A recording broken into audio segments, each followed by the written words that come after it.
Hello बच्चों, इस video में हम गुणनखंडों द्वारा द्विघात समीकरण को कैसे हल कर सकते हैं ये देखेंगे। इस विधि को हम गुणनखंड विधि भी कहते हैं और इंग्लिश में फैक्टराइजेशन मेथड बोलते हैं। तो इसके लिए एक उदाहरण लिया है, उसे हम सॉल्व करेंगे। 2x² - 5x = 3 = 0 इसके मूल ज्ञात कीजिए। इस द्विघात समीकरण को हल करना है हमने और इस द्विघात बहुपद के मूल निकालने हैं। तो द्विघात बहुपद हमें पता है कि किसी भी द्विघात बहुपद के कितने मूल होंगे, 2 मूल होंगे। किसी भी बहुपद की जितनी भी घात होती है उसके उतने ही मूल होते हैं। तो यहाँ पर 2 घात है इस बहुपद की, तो इसके कितने मूल होंगे, 2। और इस समीकरण को पहले हम हल करेंगे, वहाँ से इसके मूल निकलेंगे।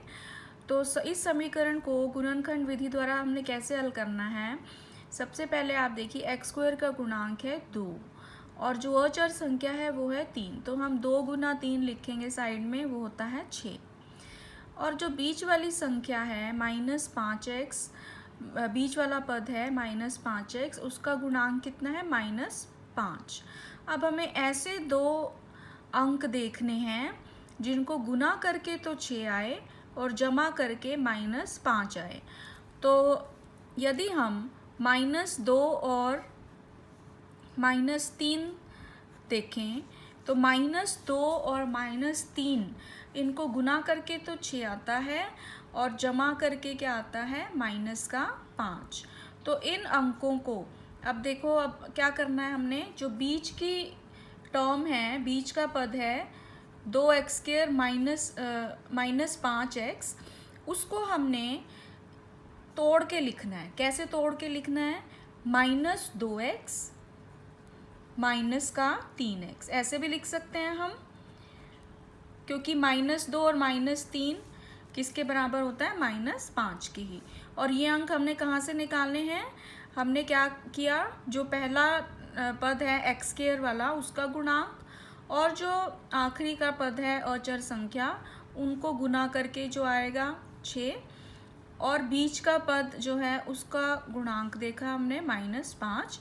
तो हमने ऐसे 2 अंक निकाले जिनको गुना करके 6 आए और जमा करके -5 आए। तो ऐसे 2 अंक है -2 और -3।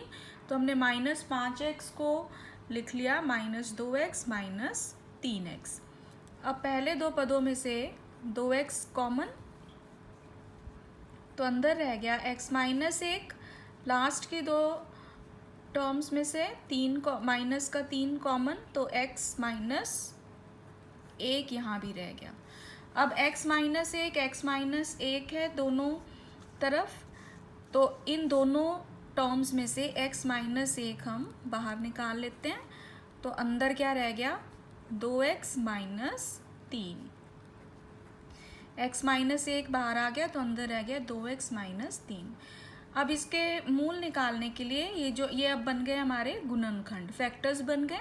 तो हर एक गुणनखंड को 0 के बराबर रखेंगे हम और वहाँ से हम x का मान निकाल लेंगे। तो यहाँ से x का मान आ गया 1 और यहाँ से 2x = 3, तो x का मान आ गया 3/2। तो इस समीकरण के हमारे पास गुणनखंड विधि द्वारा 2 मूल कौन कौन से आ गए, x = 1 या 3/2। तो ये हमारी गुणनखंड विधि है जिससे हम द्विघात समीकरण को हल कर सकते हैं। धन्यवाद।